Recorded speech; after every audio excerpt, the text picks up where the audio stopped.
All right, I think we'll go ahead and get started here. Thank you, everybody, for joining. Those of you that joined early may have heard me thank you 3 or 4 times, but I just wanted to make sure folks knew that the audio was working there. So I'm Chris Lafferty. I'll introduce myself a little more fully in a couple of seconds, but just wanted to say welcome to everybody to our webinar this morning.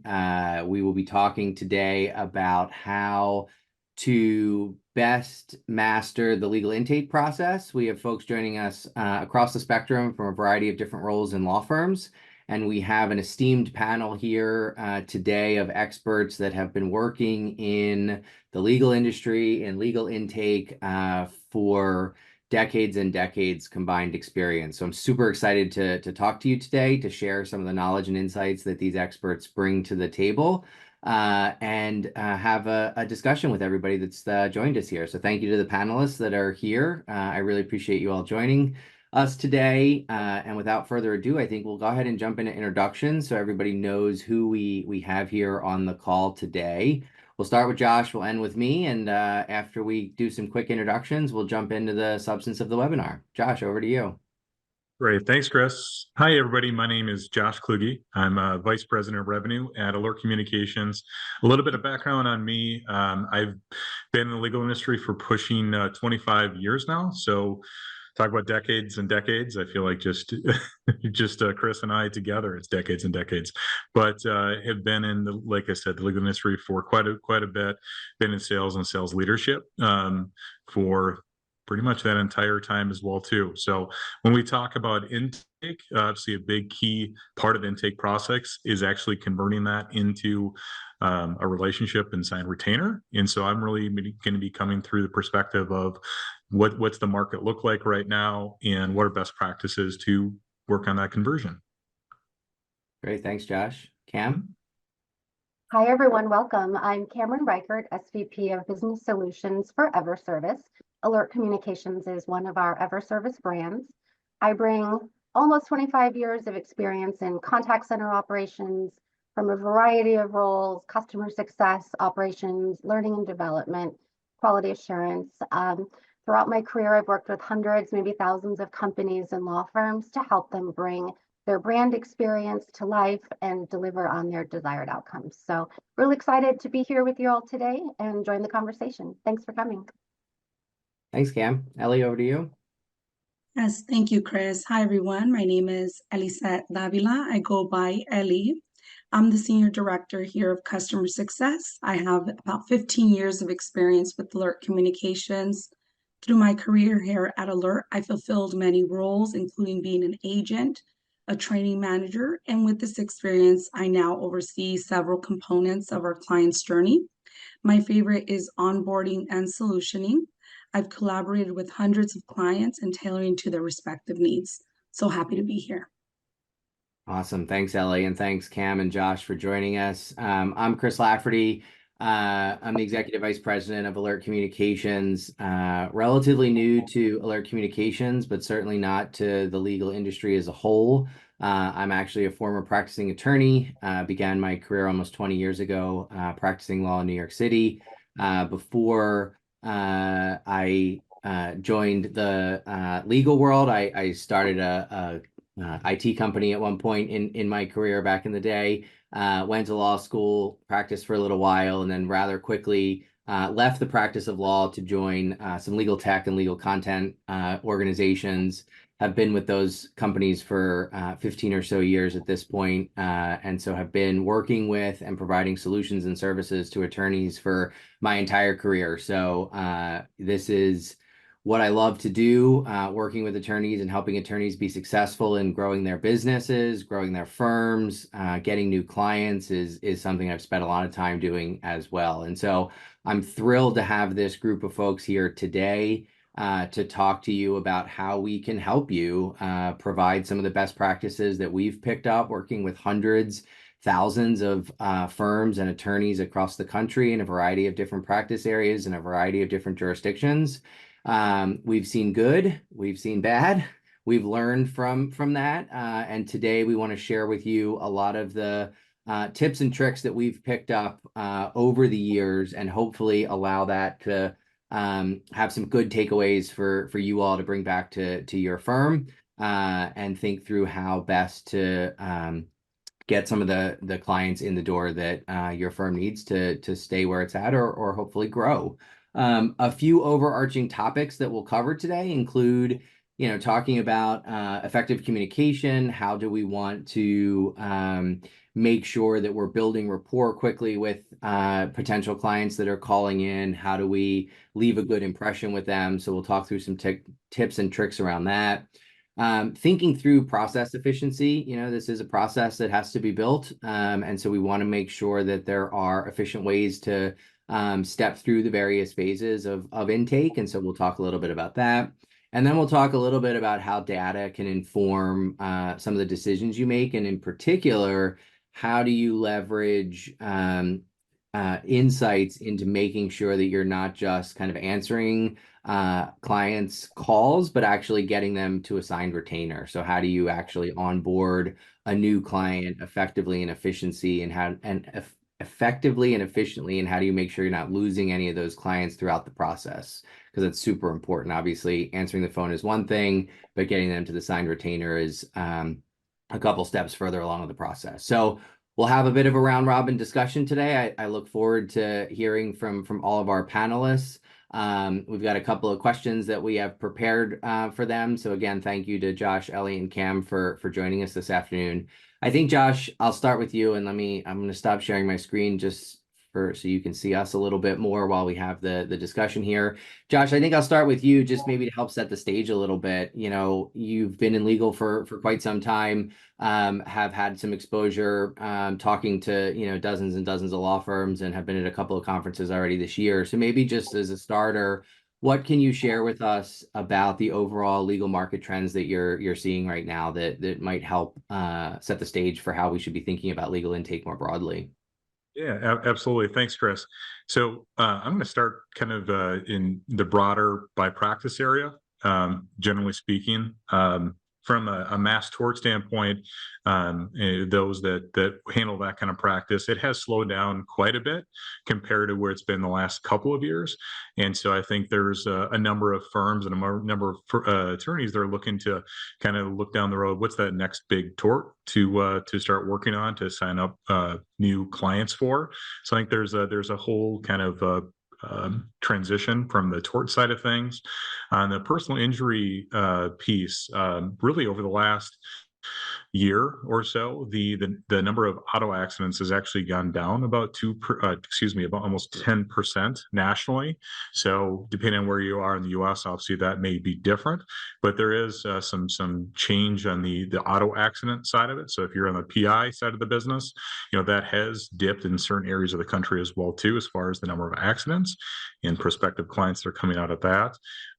In the family law side of things, so some of you may feel like we're already in a recession. Others, may think that, hey, maybe a recession is coming yet this year or early next year. Either way, typically in family law, divorce rates actually tend to go down in a down economy, is what the statistics show for that. So there could be some tightness in that part of the market itself. And then on the criminal law side, obviously there's as it pertains to kind of a down economy in recession, obviously some of the DUIs and some of that work does go up. The challenge being, when those calls come in, it's usually in the middle of the night, it's weekends, it's tough times of the day to actually be able to take those calls. So in the big, if I just kind of generically talk about some of the broader practice areas, that's some of the bigger things.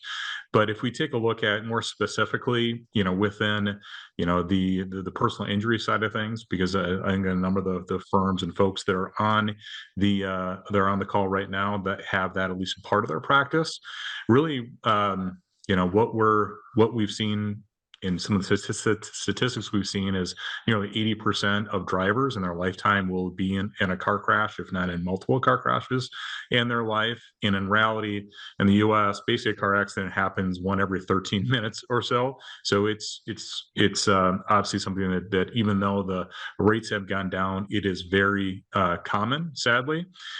And as part of that, if we take a look at the U.S. legal market itself, As of 2023, there were nearly 500,000 law firms across the United States, which means that basically there's one attorney in the US for every 240 US residents.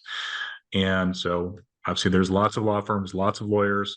And then on top of that, if we take a look at just a few years ago, 3 years ago, according to the Thomson Reuters State of the Small Legal Market Survey, small law, about 84% of law firms were doing marketing and advertising campaigns. And now if we look to where we were just last year, 93% of law firms are doing marketing and advertising campaigns. So at this point, really, if you take a look at if there's a pinch in the market from a demand standpoint, if tort work is slowing down, if potentially you're part of the country, some of the auto accidents are going down a bit as well too, and those opportunities, there's just as many law firms, that you're competing with for that business.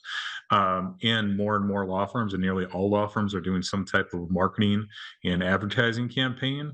What we're finding is that obviously it's much, much more competitive. And so then the marketing investment is having to increase quite a bit as well too. So you're fishing basically in a very competitive and expensive fishing tournament right now.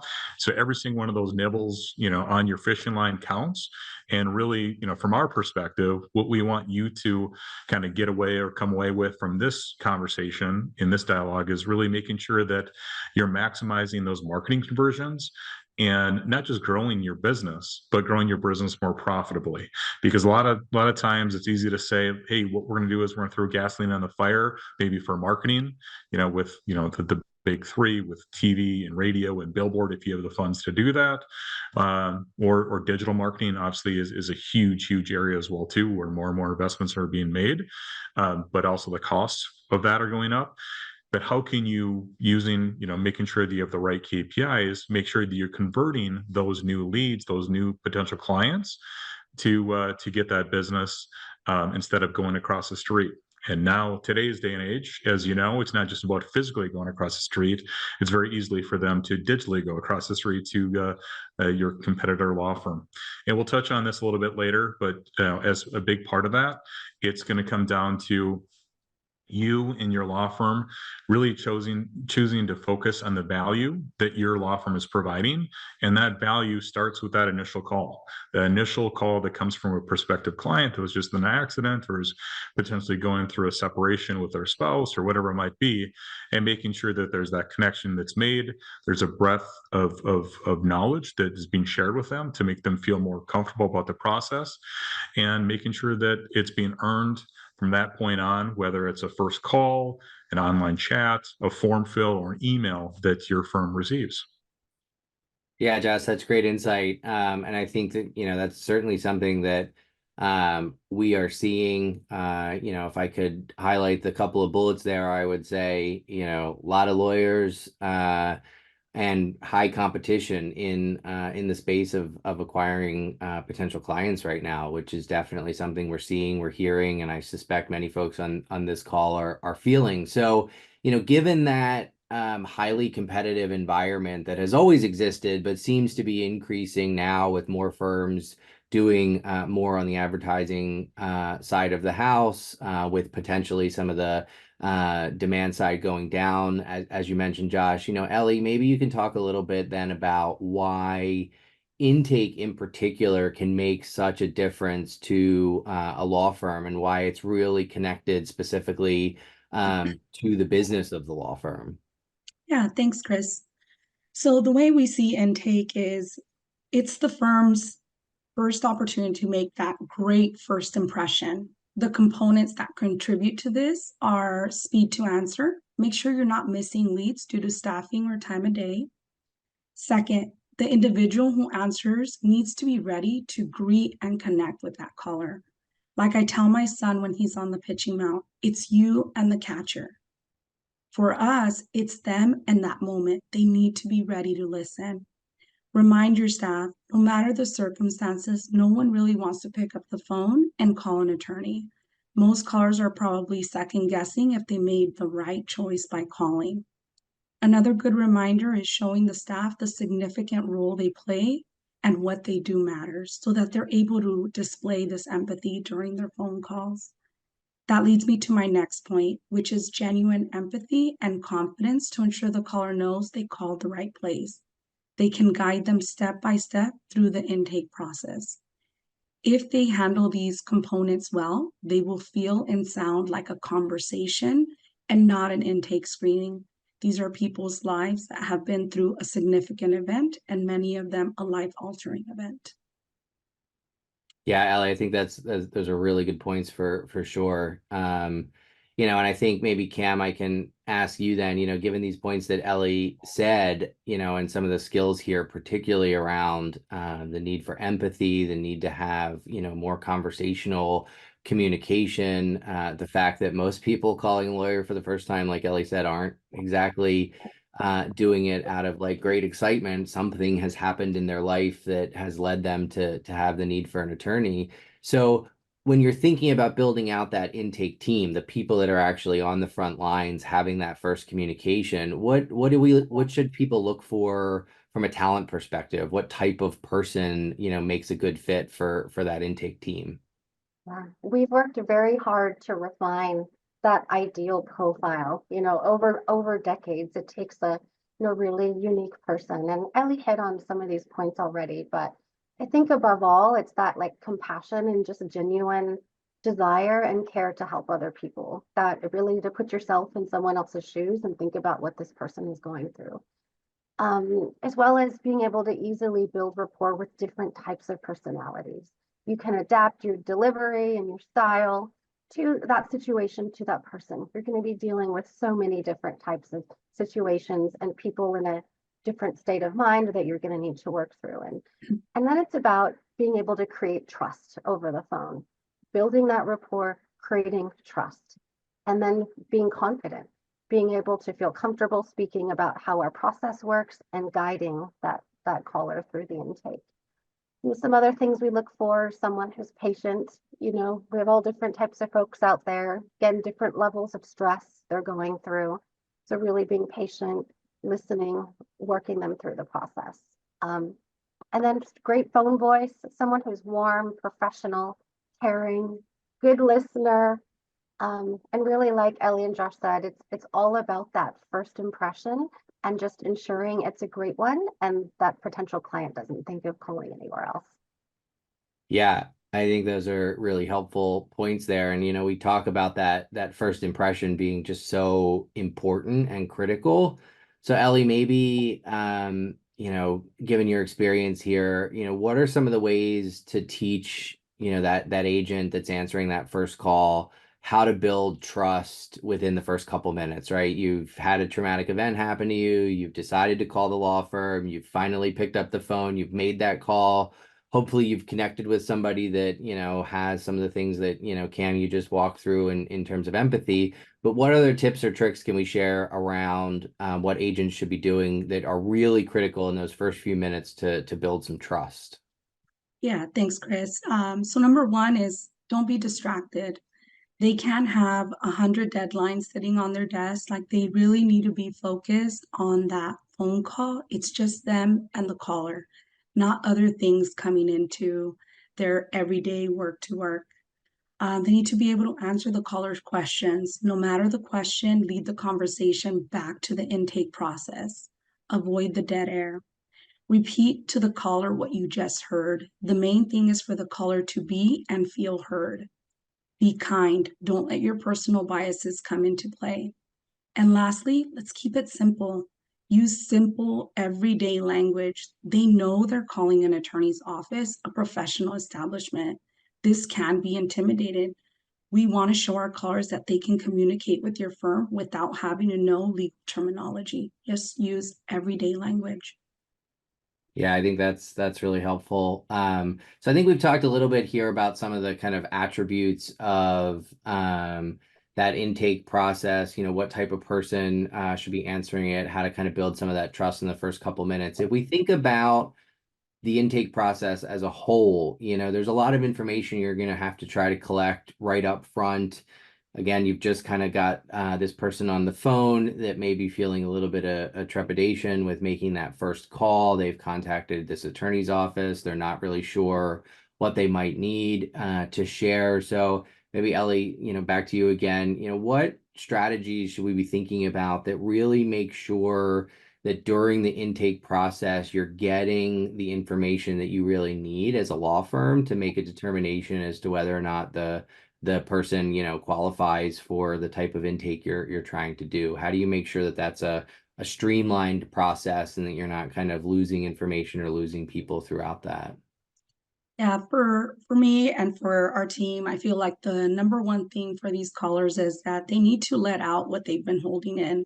So letting them tell their story, allow them to share the most critical information on their own. You want to start off the call by knowing their name and, of course, confirming their number. But at this time, I discourage asking how they heard about you or additional contact information. We must make the connection first. Let them tell their story. Allowing them to tell their story will get you the intake components you need. The story will lead you to your case type, if others were involved, any potential injuries, and the most important factor, which is why are they calling? Why is it important from there? And from here, go back to the beginning and just repeat what you just heard. Make them feel heard. Yeah, I think that makes good sense. And that's, certainly a complicated balance, I think, at times for folks to really kind of balance that personal connection with the need to gather some information. So Cam, I wonder maybe if there's anything you could add to how that balance, how you've seen that balance kind of play out, and any other thoughts on just making sure that you're really able to kind of work through keeping the personal connection while gathering as much information as you can. Yeah, that can be a challenge. I mean, it is really important that we create that trust, build the rapport, give the client that space to tell their story, but also we need to be efficient and guide that call so through the intake. So I think, one, just that personal connection we talked about should just come naturally, if you're hiring the right people on the phones. But one of the strategies we've learned is developing kind of an intake playbook that we've crafted and perfected over the years that are designed to convert, that we've incorporated those elements of empathy, reassurance throughout the process, and then it guides the caller through the intake, allowing the agent to remain in control of that conversation. So rather than kind of leaving open-ended questions that allow the conversation to divert, we've created these intake scripts that really help the agent remain in control, guide the caller through the process. We're stopping at certain points to provide reinsurance. You've made the right decision. You've called the right place. We know this is difficult. The best thing you can do is have one of our attorneys review your case. So creating those moments of connection throughout the process, but also guiding the call through. And we do have chattier callers sometimes. That does happen. So, our specialists do receive some additional call control techniques for how to redirect the conversation back. So I think, to sum it up, it's just about having a process that the specialist can lean on that factors in those empathetic, points, but also helps them move the conversation along. And then they begin to master that over time, and it becomes more comfortable. Yeah. So we've talked here a good bit about kind of like the people side of it, how to make some of these connections, what are some of the important kind of elements here. Josh, maybe a little pivot to you here to talk a little bit through some of the technology components here, and really, how do you see technology playing into this process, right? And technology can mean a number of different things, but we've got folks that have different practice management solutions, different tools that are available to them. How should we be thinking about that? Yeah, it's hard to talk about intake without talking about people, process, technology. It all kind of goes together. And so a lot of what Cam and Ellie have talked about so far is really, I think, obviously been on the people and the process side, the technology aspect. I mean, it's extremely important to answer your question. It's huge, but it could be everything from making sure that if you're relying on, intakes being communicated via email, that, that there's a standardized process around that of who's getting, that information and with the specific follow-up step it needs to happen. But in reality, the best flow from an intake to retainer signing to kind of case management standpoint is actually to have, of course, a CRM or a legal practice management tool that you're investing in. And as part of that, it's not just investing in from a dollar standpoint, but it's making sure that you're investing the time to set it up correctly on the front end, to make sure that maybe the intakes that you're actually doing or having your folks ask aren't just the standardized intakes that get set up and come standard with the software. And we see that quite a bit as well too. So making sure that it's specific to your firm, your brand, your vision, and kind of how you want to flow through the process. And if you're working with an outside provider like an Alert Communications, making sure that you're working with somebody that can set up an API to connect between our agents in our software and the information we're receiving and the connection we're making, either through the audio or through client chat live through our chat side of it. And then we're able to efficiently push that to your system to be able to efficiently be able to, again, know what is that next step. If we have already got the retainer signed for you and all of that is that documentation and all that background information is pushed to your system, you have all of that and you have everything you need to have that first initial meeting.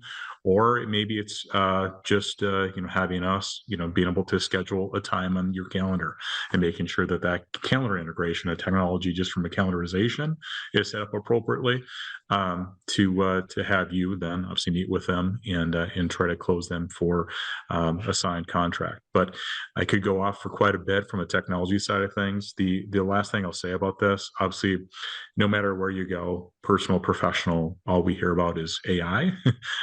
And so obviously there's a whole aspect of this as well too. So whether it's within your firm, what are their tools and resources you can leverage? There's organizations out there right now that are looking at using AI to audit, your intake for the intake your folks are doing. We're working on that here at Alert as well too, to use AI to be able to audit our own agents and the work that we're doing. And then, even is there an opportunity in the future from an AI standpoint to maybe take that initial first section of the call to be able to know whether it's a true prospective client or not. And then from there, that's where the people side of it comes in. Because again, like, Ellie and Cam have talked about, a lot of the reasons that people are calling in are very personal to them, and it's sensitive matters, whether it's related to an injury or an illness or a death or a separation or criminal. You're going down the list of the things that it could be. So there definitely needs to be that people aspect to make sure that there's that connection that's made for your firm. The same time, making sure that you have all the data and all the resources you need to measure and have the right KPI set in place and appropriately follow up quickly and to make sure that they're not just hanging out there. Yeah, definitely a lot of evolutions in the technology side of the house. And I think as we go through that, technology is always changing, it's always evolving. Certainly AI is a new thing that is coming out. I definitely think whoever you're using on the law firm side as a partner or vendor, you want to make sure you're able to just have open and transparent communication with them. Make sure that they're able to integrate with your systems, as Josh said. So that's really helpful. We've all talked quite a bit about efficiency as we've kind of gone through this conversation here for the last 30 minutes or so. And efficiency is kind of well and good to have as a buzzword or as a goal, but we really need to think through some of the metrics around tracking efficiency. So maybe over to Cam and Ellie, talk us through a little bit about some of the metrics that you guys have used to really track the efficiency of different marketing or intake processes? And then how can we use those metrics to really make sure we're being efficient? And if we find inefficiencies, how do we improve upon that? Cam, would you like me to kick off? Okay, perfect. So one of the main drivers is to have good data integrity for tracking purposes. Look for clean source attribution between inbound and digital leads. You want a one-to-one connection per marketing stream. If you do this, from here, the tracking will be evident. You'll be able to drill down on things like the number of leads generated. Out of those leads, what percentage are qualified?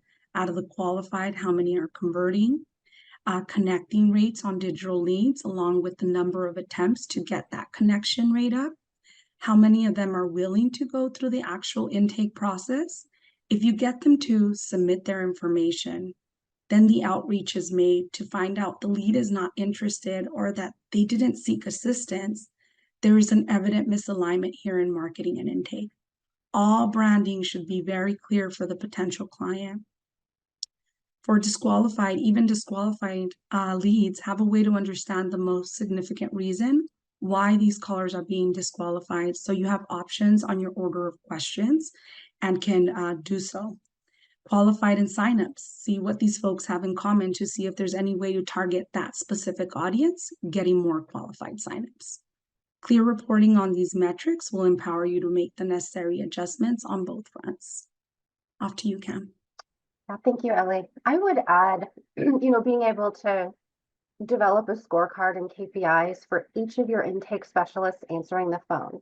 So being really clear about your expectations, what is it, what are the metrics that the targets they're trying to hit, and being able to collect that data and then measure that on an individual basis. So I think it's about defining what those metrics are, establishing targets, and making it clear, what is it that you're managing to, and then having effective coaching and performance management programs to help people, so that it's achievable. So, in our environment, we like to make it visible. How are you performing? How are you performing relative to others? Make it competitive, make it fun, and then continuously, motivate the team to improve. So it can be a really, really fun and engaging process. So, we all win together. So I think it can be really fun. And I think just defining what those metrics are for each of your specialists and then continuing to invest in their development to improve benefits the firm overall. Yeah, I think that's all absolutely fair. And, Cam, maybe a follow-up here a little bit. One of the kind of obvious points of this is a human-driven system, for the most part. Humans are, not perfect, no matter how much training, no matter how much metrics, no matter how much data that you have in the system. So every now and again, there could be a less than ideal intake process happening. So, how do you really try to minimize that as best you can? You talked a little bit about some of the playbooks here, but how do we make sure there's consistent quality and that we're not losing leads in the process due to some type of poor or mishandling during the intake process? Yeah, I would, suggest developing a QA program for your firm. So what does that look like? How many calls are we going to measure? How are we going to score them? Who is measuring them? How are we calibrating? And then how are we delivering that feedback to the agent and kind of keeping that kind of continuous feedback loop going?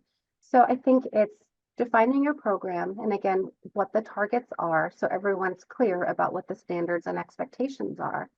And then thinking about that scorecard, what is it you're going to measure on the call? What are the elements that you're going to be looking for? What are the things that produce a quality conversations, things we talked about, establishing rapport, engagement, but also did they get that intake completed? Did they get that retainer signed?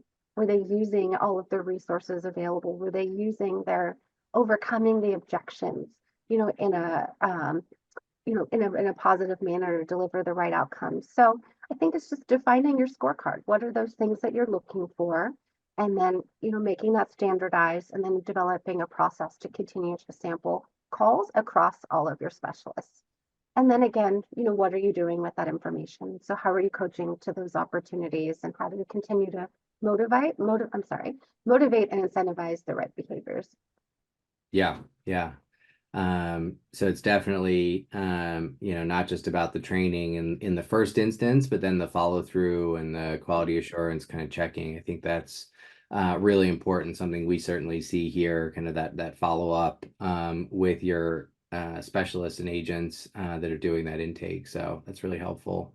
I think, we talked a little bit in the beginning about how important the initial intake is, building trust, building that initial relationship and rapport. In an ideal scenario, if a potential client has come in, we've done the intake, or the intake team has done the intake correctly, and realize that the person does qualify for representation in some way.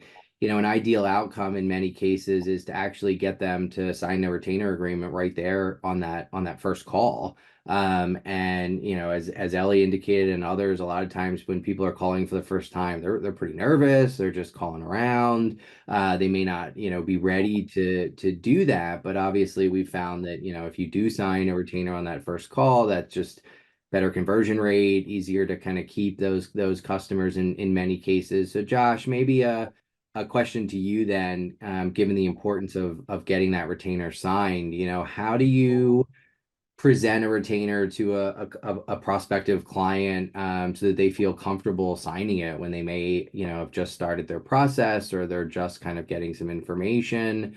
I ask you with a sales background because it is a little bit of a process there to kind of convince somebody to take that step.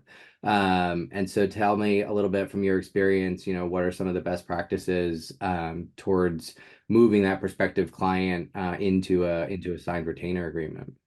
Yeah, a lot of it, Chris, is a good chunk of it, I should say, at least, is kind of what we've talked about, is on the trust side. Because if you're building that connection, that rapport, that understanding, you're actively listening as the intake person.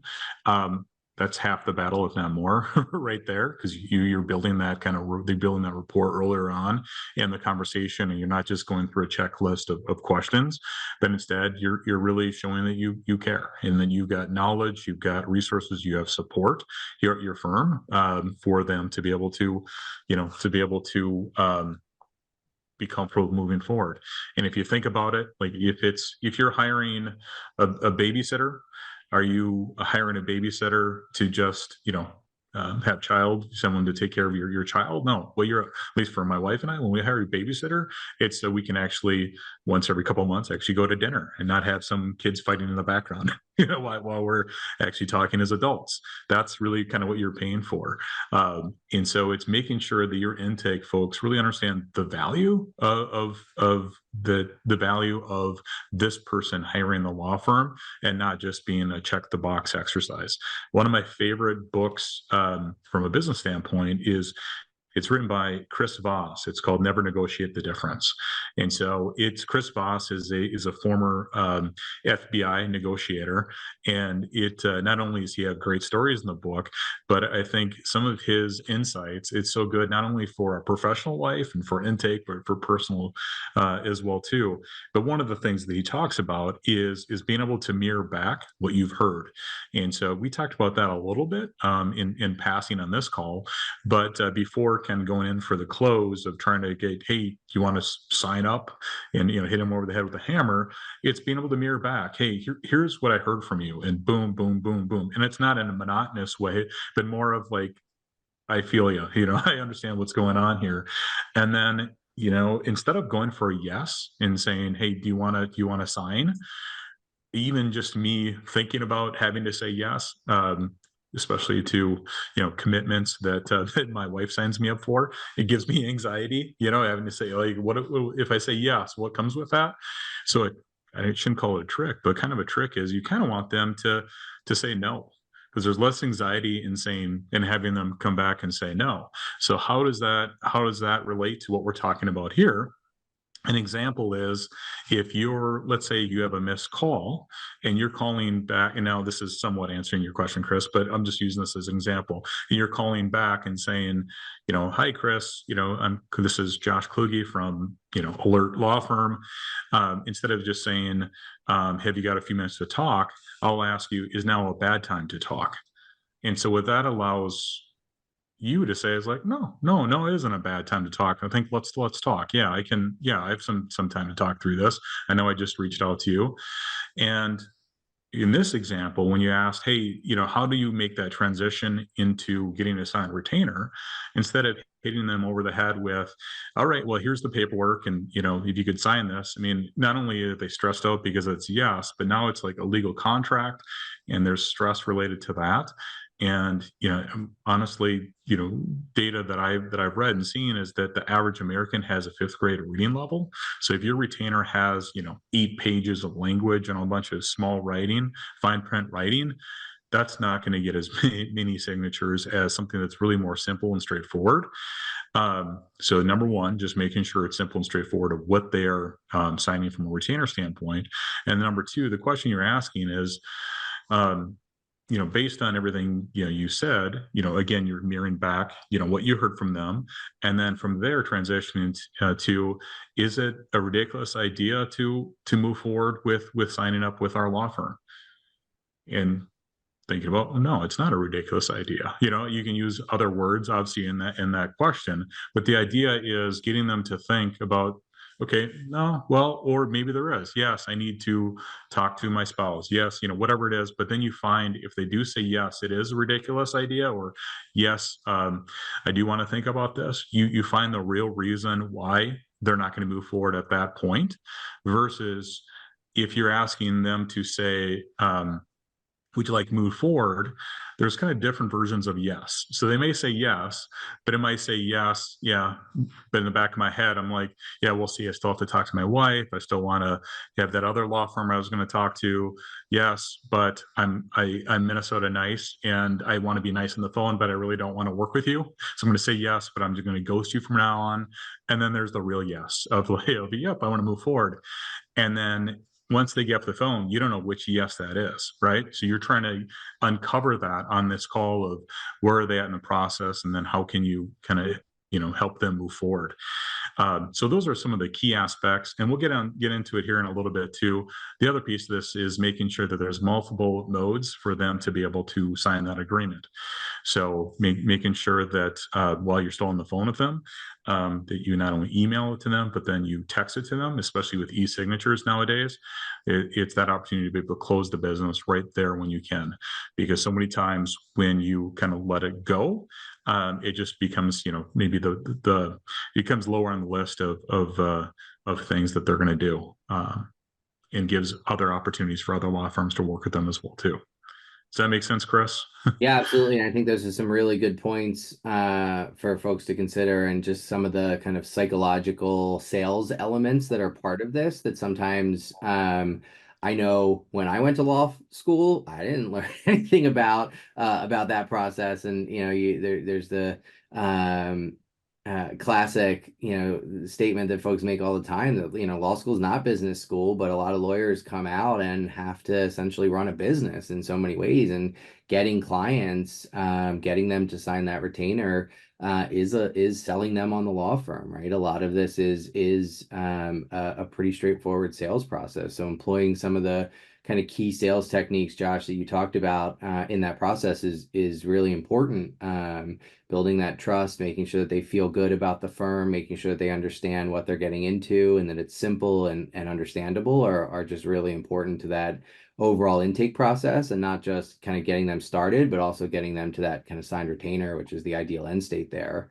So we've talked a bunch about some of these things. Josh, maybe any other common pitfalls maybe that people should be keeping in mind that as part of that conversion process? What else should the folks on the call here be thinking about to avoid when they're trying to kind of get that prospective client from intake into a signed retainer, or into the being represented by the firm? there's a number of things, and we've touched on a few of them. But I mean, again, making sure that there's that connection back to them. There's that the pitfall would be that, hey, I'm just checking the box and asking these questions, and you know that sometimes it'd be easy to let's say your receptionist picks up the phone and somebody says, yes, I had a car accident and I'm injured, and then the receptionist says, let me transfer you to our intake person. Like, if I'm calling, like, I don't want to talk to an intake person. I want to talk to like somebody, like that wants to understand and get to know what my issue is. And so trying to take out some of those words, actually, when you're client facing or potential client facing, like intake or, any other kind of words that may not have a good connotation or a comfortable connotation for folks. I think that at its core is probably the first one. One of the other ones I think that's really, really important is just making sure that there is that sense of urgency. If you're not getting that signature on that call when you're on with them at that moment via text or email, whatever it might be, that your follow-up, that you have a consistent process in your follow-up to make sure that you're, again, going back to, hey, here's the reasons, why you reached out.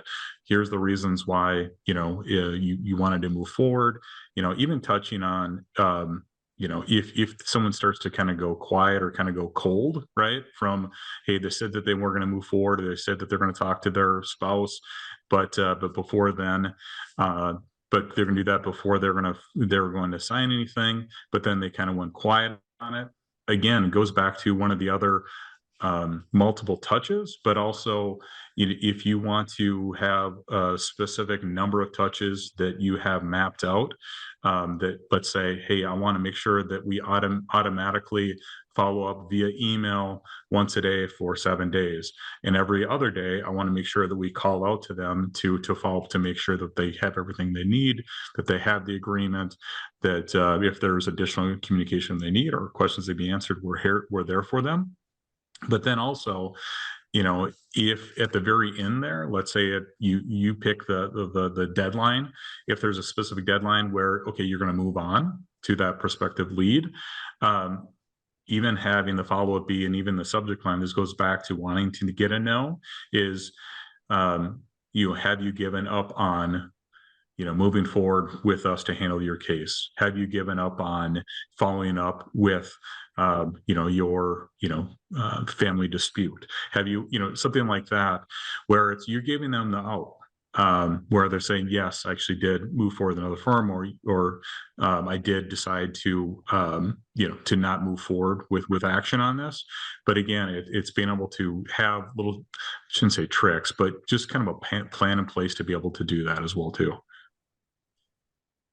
Yeah, definitely. And we've talked a lot about this kind of initial engagement, this initial conversation, but obviously many times we're not necessarily kind of closing in that first call, right? Someone's potentially just getting some information. They're not exactly ready. They need to talk to a spouse. They want to get some other information, so maybe both to Josh and Ellie, if you can talk a little bit about like how important follow-up communication is in this, and what should we be thinking about as we're trying to kind of close that relationship from a prospective client to an actual client. I think I hit on that a bit, and I've been talking a lot. So Ellie, I'm going to give you the baton and let you go after it. No worries. Thank you. So just like you said, Chris, the goal is always to close on that first call. And, we keep going back to that because it's so important that we build trust and reassurance that we're here to help. When it comes to execution, one of the things that I feel like people can be afraid of is they're afraid to ask for what they need. Don't be afraid to ask for them to sign and why it's important. Reassure them. And lastly is give your caller the options during that first call. There are many options that your callers are unaware of, and these could come in the form of a notary, an in-office appointment, going to them. And our least favorite is snail mail, but many folks do need something tangible for it to feel real. Lastly, an immediate connect to an attorney if requested, or a level 2 tier of intake. Connecting with an attorney or someone else on that call should not be unattainable, especially on that first call. But for those who do fall into a chase mode, make it easy for the caller to sign with or without your representative. Make sure you send the reasons on why they need to sign. It needs to be easy for them to become a client. Resend the documents. They don't need to be looking for them. Make it easy for the caller to connect with you again. Time of day should not be a factor. We must be readily available. The prospective client should be on a follow-up cadence. They should be getting reminders by phone, SMS, email. The last thing you want to do is have a qualified lead sitting in your CRM. And whomever is making these reminder calls needs to have a good understanding of what's holding that caller back, just like what Josh said. Do not call this lead back without being able to address their concern or speak to their concern, making it just one more thing on the checkbox.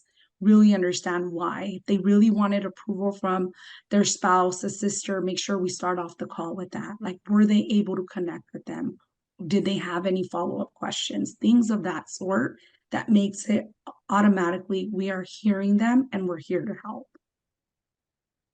Yeah, that's really great. So, I think that really covers a lot of what we wanted to talk about today. And I just wanted to close with a couple of certainly thank yous to the panelists, to Josh, to Ellie, to Cam for your time today and all the knowledge and insight that you were able to share. To everybody that joined, thank you so much for spending about an hour with us. Hopefully everybody got their gift card for lunch. If not, please reach out, let us know, because we want to make sure that you had lunch on us. Obviously, we wanted the webinar today to be as informative as possible for you to learn about the legal intake process and some of the best practices that we at Alert have picked up over the years.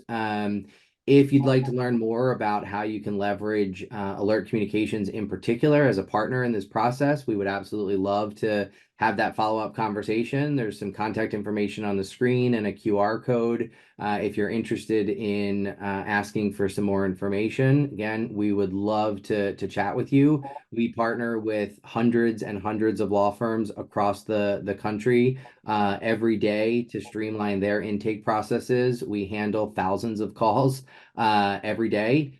So we really have become national experts in this process. Again, if you work with us or not, we hope you enjoyed the hour today. Have a great day. Thank you very much for joining, and hopefully for many of you, we talk to you soon. Thanks very much. Bye-bye, everybody. Thanks, everybody.